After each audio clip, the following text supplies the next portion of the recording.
મોદી કેબિનેટે one nation one ઇલેક્શનને આપી મંજૂરી. અશ્વિની વૈષ્ણવનું નિવેદન, આગામી થોડા મહિનાઓમાં સહમતિ બનાવવા માટે કરાશે કોશિશ. બીજી તરફ વિપક્ષે ગણાવ્યું ભાજપનું નાટક.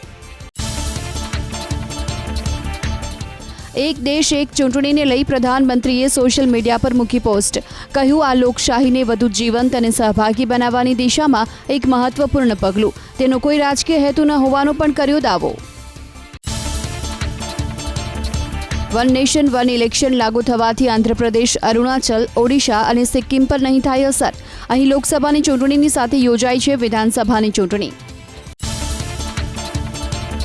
વન નેશન વન ઇલેક્શન પર કોંગ્રેસના અધ્યક્ષ ખડગેએ ભાજપને લીધી આડે હાથ. કહ્યું, વ્યાવહારિક નથી વ્યવસ્થા. ચૂંટણી સમયે ભાજપ અસલી મુદ્દાઓ પરથી ધ્યાન ભટકાવવા કરી રહી છે કોશિશ. એક દેશ એક ચૂંટણીથી વિકાસ કાર્યો નહીં અટકે તેવો પૂર્વ નાયબ મુખ્યમંત્રી નીતિન પટેલનો દાવો. કેન્દ્રીય કેબિનેટે પ્રસ્તાવને મંજૂરી આપતા નિર્ણયને આવકાર્યો. કેટલાક રાજ્યની વિધાનસભાની ટર્મ ઘટશે તો કેટલાક રાજ્યની ટર્મ વધશે તેવી નીતિન પટેલે કરી વાત. ભાજપના સાથી પક્ષોએ એક દેશ એક ચૂંટણીનું કર્યું સમર્થન. એકનાથ શિંદેએ કહ્યું, પૈસા અને સમયની થશે બચત. માંઝીએ કહ્યું, કાયદો અને વ્યવસ્થા પ્રભાવિત નહીં થાય. નિર્ણયના પક્ષમાં જોવા મળ્યા સરકારના સાથી પક્ષો.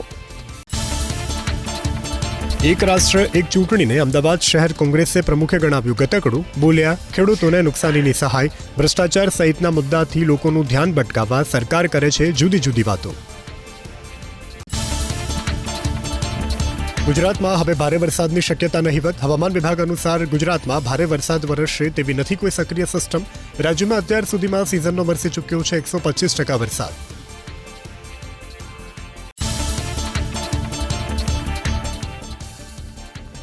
મેઘરાજાએ જમાવટ બોલાવી. મહીસાગર જિલ્લામાં સંતરામપુર અને કડાણા તાલુકામાં વરસ્યો ધોધમાર વરસાદ. મહીસાગરના લુણાવાડા તાલુકામાં મોડી સાંજે ગાજવીજ સાથે પડ્યો વરસાદ. મેઘરાજાની શાનદાર બેટિંગથી બાકોર, લાડસણાના મુવાડા, બાબલિયા પંથકના માર્ગો ઉપર નદીની માફક વહેતા થયા પાણી. મોડી સાંજે નર્મદા જિલ્લાના વાતાવરણમાં આવ્યો પલટો. રાજપીપળા અને આસપાસના શહેરમાં વરસ્યો વરસાદ. મેઘરાજાના આગમનથી શહેરી વિસ્તારમાં નાગરિકોને ઉકળાટથી મળી રાહત. વરસાદી માહોલ જામ્યો અરવલ્લી જિલ્લામાં. મોડી સાંજે મોડાસા અને મેઘરજ તાલુકા ગ્રામ્યના સજ્જનપુરા, કંપા સહિતના ગ્રામ્ય વિસ્તારોમાં વરસાદ. ભારે ઉકળાટ બાદ વરસાદ વરસતા વાતાવરણમાં ઠંડક. તો મગફળી, સોયાબીન અને કપાસના પાકમાં નુકસાનની ભીતિ. અસહ્ય ઉકળાટ બાદ મોડી સાંજે સાબરકાંઠા જિલ્લાના વાતાવરણમાં આવ્યો પલટો. હિંમતનગરના ગામભોઈ સહિત ખેડ, ચાંદરણી, મોરડુંગરા, વાવડી ગામમાં વરસાદ. મગફળી, કપાસ જેવા પાકમાં જરૂરિયાત સમયે વરસાદ વરસતા ખેડૂતોમાં આનંદો. રાજ્યમાં ચાલુ વર્ષે વરસાદમાં 17% વધારો છતાં વાવેતરમાં 8% ઘટાડો. મગફળી, સોયાબીન, ડાંગર અને તુવેરનું વધ્યું વાવેતર. કપાસ, તલ, મગ, અડદ અને જુવારના વાવેતરની હજુ પણ તક. રાજ્યમાં છેલ્લા 4 વર્ષની સરખામણીએ ચાલુ વર્ષે સૌથી વધુ સરેરાશ 44 ઇંચ વરસાદ. સારા વરસાદના કારણે 207 જળાશયોમાં પર્યાપ્ત માત્રામાં જળ સંગ્રહ. સારા વરસાદ છતાં 2.17 લાખ હેક્ટરમાં હજુ વાવેતરમાં ઘટાડો. ભાજપના સદસ્યતા અભિયાનમાં પ્રાથમિક શાળાના શિક્ષકો ભાગ લેવા હોવાનો આરોપની સાથે કાંકરેજના ધારાસભ્ય અમૃતજી ઠાકોરનો શિક્ષણ મંત્રીને પત્ર. જિલ્લા ભાજપ પ્રમુખ કીર્તિસિંહ વાઘેલા સદસ્યતા અભિયાનના કાર્યક્રમમાં શિક્ષકોની હતી હાજરી. જવાબદાર શિક્ષકોની સામે કાયદેસરની કાર્યવાહીની અમૃતજી ઠાકોરની માંગ. વિશ્વામિત્રી નદી પર થયેલા દબાણનો મુદ્દો ઉઠ્યો વડોદરા મહાનગરપાલિકાની સામાન્ય સભામાં. વિપક્ષના આરોપો પર ભાજપ કોર્પોરેટર પરાક્રમસિંહ જાડેજાનો દાવો. બોલ્યા, નદી પાસે મારો બંગલો સંપૂર્ણ કાયદેસર. કોંગ્રેસ નેતા વિનુ પટેલે નદીના પટમાં ગેરકાયદે બાંધકામ કર્યાનો પરાક્રમસિંહે લગાવ્યો આરોપ. બનાસકાંઠાના લાખણી એપીએમસીમાં ભાજપ સમર્થિત પેનલનો વિજય. 14 બેઠક પર યોજાયેલી ચૂંટણીમાં ભાજપ 12 બેઠક જીતવામાં સફળ. 2 બેઠક પરિવર્તન પેનલના ખાતામાં. બિલ્ડર પુત્ર નબીરાના હાલ પરીક્ષા આપવા માટે હંગામી જામીન મંજૂર કરતી જુવેનાઇલ કોર્ટ. નબીરો MBAનો અભ્યાસ કરતો હોવાથી 24 સપ્ટેમ્બર સુધી કોર્ટે જામીન રાખ્યા મંજૂર. BRTSની અડફેટમાં આવતા 2 મહિલાઓ ઇજાગ્રસ્ત થઈ અમદાવાદમાં. LG એન્જિનિયરિંગ કોલેજથી ગુલબાઈ ટેકરા જવાના માર્ગ પરની ઘટના. રોડ ક્રોસ કરતી મહિલાને મારી ટક્કર. સગીરા પર દુષ્કર્મ કેસમાં વધુ 4 આરોપીની ધરપકડ જૂનાગઢમાં. સત્યમ ટીમાણિયા, અયાન, અરબાઝ અને કૃપાલ ટીમાણિયા આવ્યા પોલીસના સકંજામાં. અગાઉ 5 આરોપીની થઈ હતી ધરપકડ. સગીરા પર દુષ્કર્મ આચરી અને દેહ વેપાર ધંધામાં ધકેલી દેવાનો પોલીસે કર્યો પર્દાફાશ. ગુજરાત બ્લેકસ્ટોન ક્વોરી ઇન્ડસ્ટ્રીઝ એસોસિએશનની ગાંધીનગરમાં મળી કારોબારી બેઠક. 2 ઓક્ટોબર સુધીમાં પ્રશ્નોનું નિરાકરણ ન આવે તો અચોક્કસ મુદ્દત સુધી ઉદ્યોગ બંધ રાખવાની ઉચ્ચારી ચીમકી. ખાણ ખનીજ વિભાગના દરોડા સુરેન્દ્રનગરના વેલાળા ગામે ગેરકાયદેસર કોલસાની ખાણો ઉપર તપાસ કરતા બિનવારસી હાલતમાં ઝડપાયું ખનન. 1,20,000થી વધુનો મુદ્દામાલ જપ્ત. ખાણીપીણીની લારીઓ પર પુરવઠા વિભાગે રેડ કરી નવસારીમાં. ઘરેલું ગેસના બાટલાઓનો કોમર્શિયલ ઉપયોગ કરતા લારીવાળાઓને ત્યાં દરોડા. 14 ગેસની બોટલો જપ્ત તો ગેસ એજન્સીઓ વિરુદ્ધ પણ થશે કાર્યવાહી. ગોચરની જમીન દબાણ મુક્ત કરવા સરપંચો ઉપર ખોટી રીતે દબાણ કરાતું હોવાનો જૂનાગઢ સરપંચ યુનિયનનો આરોપ. ટીડીઓએ કરી ઉગ્ર રજૂઆત. 35 સરપંચો રહ્યા ઉપસ્થિત. અમરેલી જિલ્લામાં દબાણ હટાવ કામગીરી યથાવત. ધારીમાં લાઇબ્રેરી ચોકથી વેકરિયા પરા સુધી મુખ્ય બજારોમાં ગેરકાયદે દબાણો પર પ્રશાસનનું બુલડોઝર. અનિચ્છનીય બનાવ ન બને તે માટે ગોઠવાયો પોલીસનો ચુસ્ત બંદોબસ્ત. નદીમાં ડૂબી જતા યુવકનું મોત ગીર સોમનાથના સનકડા ગામે. ભાદરવી પૂનમના દિવસે મેળામાં ગયેલ યુવક પડ્યા હતા નાહવા. 3 કલાકની જહેમત બાદ મળ્યો મૃતદેહ. ગણપતિ વિસર્જન દરમિયાન સુરતમાં ટળી મોટી દુર્ઘટના. શ્રીજીની વિશાળકાય મૂર્તિના વિસર્જનના સમયે તરાપો નમ્યો હજીરાના દરિયામાં. સદનસીબે કોઈ જનહાનિ નહીં. ઘટનાનો લાઈવ વિડીયો આવ્યો સામે. 1.5 મહિના પહેલા સૂત્રાપાડાના ગોરખમઢીથી ચણા ભરેલા ટ્રક ગાયબ થવાના કેસમાં કાર્યવાહી. પોલીસે બંને આરોપીઓની કરી ધરપકડ. 12 લાખ રૂપિયા કરાયા રિકવર. મહાદેવ ઉર્ફે સૌરભ આણી મંડળીની તપાસ. પાટણ પોલીસથી છીનવી એસએમસીને સોંપાઈ. 2300 કરોડના સટ્ટા રેકેટમાં વોન્ટેડ સૌરભ ચંદ્રાકરનું ખુલ્યું હતું નામ. યુનિકોર્ન 365 એપમાં સટ્ટો રમવા માટેનું કન્વર્ટ ઓપ્શન હતું. રાજકોટમાં માધાપર ચોકડી પર ટ્રાફિક સમસ્યા દૂર થતી હોય તો બનાવવું જોઈએ અંડરબ્રિજ. રાજ્યસભાના સાંસદ રામ મોકરિયાનો દાવો. બિલ્ડરની જગ્યા ત્યાં છે એ બાબતથી હતો અજાણ. એકને એક કોન્ટ્રાક્ટરને કામ ન મળે અને બ્લેકલિસ્ટ થયેલી કંપનીને પણ ન મળવો જોઈએ કોન્ટ્રાક્ટ. હવે પૂર્વ મંત્રી જવાહર ચાવડાએ જૂનાગઢમાં જિલ્લા ભાજપના કાર્યાલય સામે લગાવ્યા આરોપ. રહેણાંક હેતુની જમીન પર હાઈવેની મધ્યરેખાથી 24 મીટર જગ્યા છોડ્યા વગર કાર્યાલય બનાવી નાખ્યાનો આરોપ. 7 વર્ષ પહેલા ફરિયાદ છતાં કોઈ કાર્યવાહી ન કરાયાનો ચાવડાનો આરોપ. કલેક્ટરનો દંડનીય કાર્યવાહી કરાયાનો આરોપ. ટ્રાફિક સમસ્યા મુદ્દે હાઈકોર્ટમાં થઈ સુનાવણી. સરકારી વકીલે દલીલ કરી કે ટ્રાફિકના નિયમો માનવા જનતા તૈયાર નથી. જોકે કોર્ટે સરકારી વકીલની દલીલ ફગાવી. જુલાઈ અને ઓગસ્ટ મહિનામાં અમદાવાદ પોલીસે કરેલી કામગીરી કોર્ટ સમક્ષ કરાઈ રજૂ. કોર્ટે ટિપ્પણી કરી કે માત્ર દંડની વસૂલાત કરવી એ સમસ્યાનું સમાધાન નથી.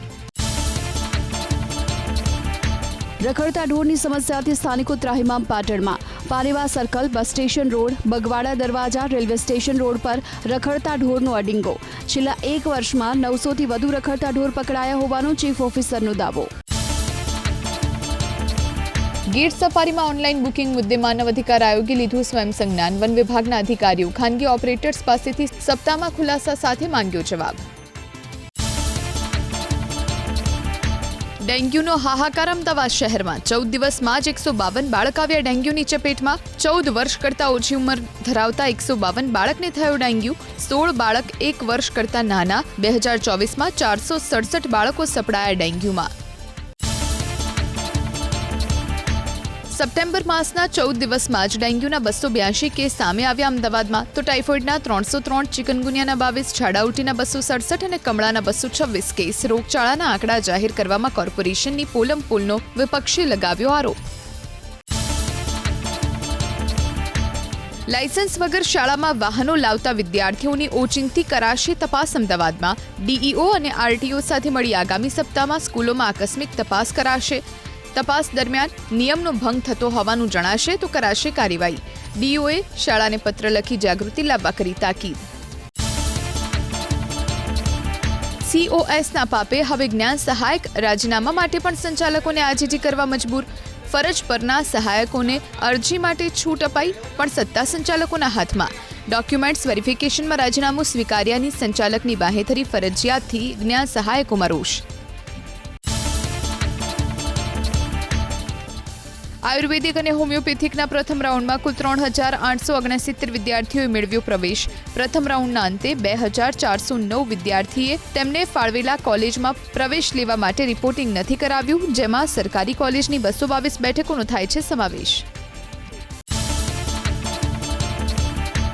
વન અને પર્યાવરણ વિભાગે એક નોટિફિકેશન મારફતે વનપાલ સંવર્ગની ભરતી માટેના રિક્રુટમેન્ટ રૂલ્સમાં કર્યો સુધારો. હવે લઘુત્તમ શૈક્ષણિક લાયકાત ધોરણ 12 પાસ નહીં ચાલે. ગ્રેજ્યુએટ કે તેને સમકક્ષ લાયકાતની કરાશે નવી જોગવાઈ, તો લઘુત્તમ વય મર્યાદામાં પણ 2 વર્ષનો કરાયો વધારો. જીએસટી વિભાગે સુરત સહિત દેશભરમાં બોગસ પેઢીઓને શોધી કાઢવા માટેની પહેલ કરી શરૂ. અધિકારીઓને પેઢીની તપાસ કરી ફોટો સાથેની માહિતી એપ્લિકેશનમાં સબમિટ કરવાની અપાઈ સૂચના. અધિકારીઓને રિયલ ટાઈમ ડેટા કરવો પડશે અપલોડ. જીએસટીના દરોડા વખતે બોડીવોર્ન કેમેરાથી ઓડિયો વિડીયો રેકોર્ડિંગ કરવામાં આવશે. દરોડાની કામગીરી ઓનલાઈન ગાંધીનગર સુધી જોઈ શકાશે. ગુજરાત સરકાર દ્વારા તૈયાર કરાતી નવી એસઓપીની ટૂંક સમયમાં થશે જાહેરાત. સર્ચ ઓપરેશનને વધુ પારદર્શક બનાવવા કરાઈ રહી છે વિચારણા. ખાદ્ય તેલના ભાવમાં ફરી બળકું. 60 રૂપિયાના વધારાની સામે કપાસિયા તેલના ડબ્બાનો ભાવ 2,070 રૂપિયા, તો 20 રૂપિયાના ઉછાળાની સાથે પામતેલના ડબ્બાનો ભાવ 1,865 રૂપિયા. અંબાજીમાં ભાદરવી પૂનમના મેળાની પૂર્ણાહુતિ. 32.54 લાખ ભક્તોએ કર્યા દર્શન. છેલ્લા દિવસે અંબાજીમાં પગ મૂકવાની જગ્યા નહીં. 504.67 ગ્રામ સોનું આવ્યું દાનમાં. ફાસ્ટ ટ્રેક ઇમિગ્રેશન પ્રોગ્રામ શરૂ થશે અમદાવાદ સહિત વધુ 7 એરપોર્ટ પર. ભારતીય નાગરિકો અને OCI કાર્ડ હોલ્ડર્સને ઝડપી ઇમિગ્રેશન ક્લિયરન્સનો મળશે લાભ. આ પ્રોગ્રામ હેઠળ ફાસ્ટ ટ્રેક ઇમિગ્રેશન સેવાનો લાભ લેવા અત્યાર સુધી 18,400 લોકોએ કરાવ્યું રજીસ્ટ્રેશન. પ્રારંભિક તબક્કામાં નિઃશુલ્ક ધોરણે રહેશે ચાલુ. ગાંધીનગર રૂટ પર મેટ્રોમાં પહેલા દિવસે 5,916 લોકોએ કરી મુસાફરી. સૌથી વધુ અમદાવાદથી સચિવાલયમાં નોકરી કરવા જતા લોકોની સાથે સ્કૂલ કોલેજના વિદ્યાર્થીઓને થઈ રહ્યો છે ફાયદો. સેક્ટર 1 થી સચિવાલય સુધી વાહન વ્યવસ્થા કરવા ઉઠી માંગ. હવે રાજકોટમાં 40 કિલોમીટરના રૂટ પર મેટ્રો ટ્રેન દોડાવવાની શરૂ કરાઈ તૈયારી. ગુજરાત સરકારે મંજૂરી આપી DPR મોકલ્યો કેન્દ્રમાં. રાજકોટમાં મેટ્રો દોડાવવા 10,000 કરોડ રૂપિયાના ખર્ચનો અંદાજ. મેટ્રો રેલના અધિકારીઓએ સર્વે કર્યો પૂર્ણ. કેન્દ્રની મંજૂરી સાથે શરૂ થશે કામ. મુંબઈ અમદાવાદ બુલેટ ટ્રેન પ્રોજેક્ટની કામગીરી પૂરજોશમાં. ગાર્ડન લોન્ચિંગના 212 કિલોમીટરનું કામ પૂર્ણ, તો ગુજરાતમાં 8 સ્ટેશન ફાઉન્ડેશનનું કામ થશે સમાપ્ત.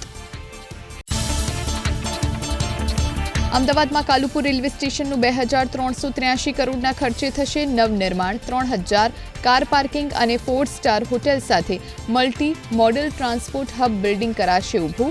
સ્ટેશનની બિલ્ડિંગમાં 30 લિફ્ટ અને 6 એસ્કેલેટરની હશે સુવિધા. રાજકોટ અમદાવાદ હાઈવે પર 2 ટોલ થશે બંધ. બગોદરા અને બામણબોરના ટોલ નાકા થશે બંધ, તો નવા ટોલ ડોડિયા અને લીંબડી બાવડામાં બનશે. 21 વર્ષ પહેલા રાષ્ટ્રીય ધોરીમાર્ગ 4 લેન બનાવાયો હતો, હવે 6 લેન થતા કરાશે ફેરફાર.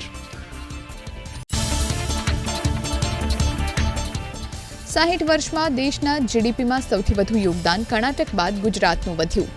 1960માં ગુજરાત GDP યોગદાનમાં 8મું હતું, હવે ટોપ 5માં પહોંચ્યું. રાજ્યનો ફાળો 5.8% વધીને 8.1% પર પહોંચ્યો. છેલ્લા 2 દાયકામાં ગુજરાતમાં નોંધપાત્ર વધારો. પ્રધાનમંત્રી સૂર્યઘર યોજનામાં 2 કિલોવોટ સુધી 60% સુધીની મળશે સબસિડી. 1 કિલોવોટ માટે 30,000, તો 3 કિલોવોટ કે તેથી વધુની ક્ષમતા માટે 78,000નો મળશે લાભ. સૂર્યઘર યોજના માટે કેન્દ્રએ ₹75,021 કરોડની કરી છે જોગવાઈ. વડોદરામાં કેનાલ પર સોલાર પેનલથી 29.51 મિલિયન યુનિટ વીજળીનું ઉત્પાદન. સમાર, નિબેટા અને રવાલમાં કુલ 35 મેગાવોટ પ્લાન્ટ માટે 1,16,366 સોલાર પેનલ મૂકી નર્મદા નિગમે ઉત્પન્ન કરી વીજળી. જમ્મુ કાશ્મીર વિધાનસભાની ચૂંટણીના પહેલા તબક્કામાં થયું 59.34% મતદાન. સૌથી વધુ કિશ્તવાડમાં 79.39% અને સૌથી ઓછું પુલવામામાં 46.57% થયું મતદાન. જમ્મુ કાશ્મીર ચૂંટણીને લઈ પીડીપીએ મોટી જીતનો કર્યો દાવો. મહેબૂબા મુફ્તીનું નિવેદન. દક્ષિણ કાશ્મીરમાં સૌથી મોટી પાર્ટી બનીને ઉભરશે પીડીપી. જમ્મુ કાશ્મીરમાં પ્રધાનમંત્રી મોદી આજે 2 જનસભાને કરશે સંબોધન. સૌથી પહેલા શ્રીનગરમાં થશે રેલી, બાદમાં કટરામાં જનસભાને કરશે સંબોધન. કોંગ્રેસે પણ જમ્મુ કાશ્મીરની ચૂંટણીમાં ઉતાર્યા પોતાના મોટા નેતાઓ. કોંગ્રેસના રાષ્ટ્રીય મહાસચિવ સચિન પાયલટ આજે રાજૌરીમાં કરશે જનસભા, તો પત્રકારોના સવાલોના આપશે જવાબ. હરિયાણા વિધાનસભાની ચૂંટણી માટે આજે ભાજપ જાહેર કરશે ચૂંટણી ઢંઢેરો. રોહતકમાં ભાજપ અધ્યક્ષ નડ્ડા જાહેર કરશે સંકલ્પપત્ર. મુખ્યમંત્રી સૈની પણ રહેશે ઉપસ્થિત. હરિયાણા માટે કોંગ્રેસનો સંકલ્પપત્ર. 25 લાખ સુધી મળશે મફત સારવાર, તો 500 રૂપિયામાં મળશે સિલિન્ડર. મહિલાઓને દર મહિને કરવામાં આવશે 2000 રૂપિયાની મદદ. પ્રિયંકા ગાંધીએ સોશિયલ મીડિયા પર કરી પોસ્ટ. રાહુલ ગાંધી જેમ જેમ મજબૂતી સાથે જનતાના મુદ્દા ઉઠાવી રહ્યા છે, તેમ તેમ તેમના પર થઈ રહ્યા છે જુબાની હુમલા, જે દેશની લોકશાહી માટે મોટો ખતરો. ભાજપના નેતાઓની રાહુલ ગાંધીને અપાતી ધમકીને લઈ ઉદ્ધવ જૂથની શિવસેનાના નેતા સંજય રાઉતે ભાજપની કાઢી ઝાટકણી. સાથે પ્રધાનમંત્રી મોદી અને અમિત શાહના મૌન પર ઉઠાવ્યા સવાલ. કહ્યું, રાહુલ ગાંધીના જીવને છે જોખમ. કોંગ્રેસ નેતા રાહુલ ગાંધીની સુરક્ષાને લઈ તમિલનાડુના મુખ્યમંત્રી સ્ટાલિનની અપીલ. એક્સ પર પોસ્ટ મૂકી કરી રજૂઆત. કેન્દ્ર સરકાર વિપક્ષના નેતાની સુરક્ષાની કરે ચિંતા. ભાજપ નેતા રવનીત બિટ્ટુની રાહુલ ગાંધી ઉપર વિવાદિત ટિપ્પણીથી રાજકીય સંગ્રામ. દેશભરમાં કોંગ્રેસના નેતાઓનો વિરોધ. અમદાવાદમાં સરદારબાગ ખાતે કોંગ્રેસના નેતાઓ કાર્યકર્તાઓનો ભાજપ વિરુદ્ધ ઉગ્ર સૂત્રોચ્ચાર. હિંમતસિંહ પટેલની ચીમકી. ભાજપના નેતાઓ વિરુદ્ધ કારંજ પોલીસ સ્ટેશનમાં નોંધાવીશું ફરિયાદ.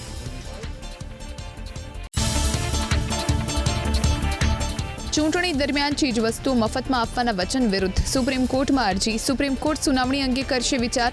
રાજકીય પક્ષો મતદારોને ફ્રીમાં ચીજો આપવાનું આપી રહ્યા છે વચન. મધ્યપ્રદેશમાં વરસાદનો કહેર. ગ્વાલિયરમાં ફરી આફતનો વરસાદ શરૂ થતાં પ્રશાસને સ્કૂલોમાં જાહેર કરી રજા. પરીક્ષાઓ પણ રખાઈ મોકૂફ. નદીઓની જળસપાટી ફરી વધતા ડેમના ખુલાયા ગેટ. અનેક ગામોને કરાયા એલર્ટ. યુપીના સોનભદ્રમાં ભારે વરસાદના કારણે વધ્યું નદીનું જળસ્તર. સતત મુશળધાર વરસાદના કારણે ધંધરોલ ડેમની જળસપાટીમાં વધારો. આસપાસના ગામના લોકોને કરાયા એલર્ટ. યુપીના મહોબામાં ક્યોલારી નદીનું વધ્યું જળસ્તર. રસ્તા પર નદીના ધસમસતા પ્રવાહમાં તણાયું ડમ્પર. સદનસીબે ડ્રાઈવર અને ક્લીનરનો આબાદ બચાવ. બિહારના છપરામાં ભારે વરસાદ બાદ પૂરથી તબાહી. અનેક નીચાણવાળા વિસ્તારો ડૂબ્યા પાણીમાં. ખેતરો ફેરવાયા બેટમાં.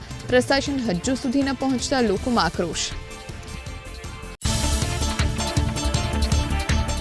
લેબનાનમાં ફરી સિરિયલ બ્લાસ્ટ. પેજરમાં ધડાકા બાદ વોકી ટોકીમાં થયો બ્લાસ્ટ. અત્યાર સુધીમાં 14 લોકોના મોત, 450થી વધુ લોકો થયા ઘાયલ. હિજબુલ્લાને ટાર્ગેટ કરી હુમલો કરાયો હોવાની આશંકા. લેબનાનમાં પાર્કિંગમાં મળેલા વિસ્ફોટકોને કરવામાં આવ્યા ડિફ્યુઝ. લેબનાની સેનાએ ઉપકરણોને કર્યા ડિફ્યુઝ. બેરૂતમાં ઉર્જા ઉપકરણોમાં થયા બ્લાસ્ટ. લોકોમાં ભયનો માહોલ. રાજ્યના સસ્તા અનાજના 75%થી પણ વધુ લાભાર્થીઓ ખાંડથી વંચિત. 6000 મેટ્રિક ટનના બદલે માત્ર 1500 મેટ્રિક ટન ખાંડનો જથ્થો જ રાશનિંગની દુકાને પહોંચ્યો. એટીએમથી અનાજ વિતરણના સરકારના દાવા વચ્ચે વરવી વાસ્તવિકતા.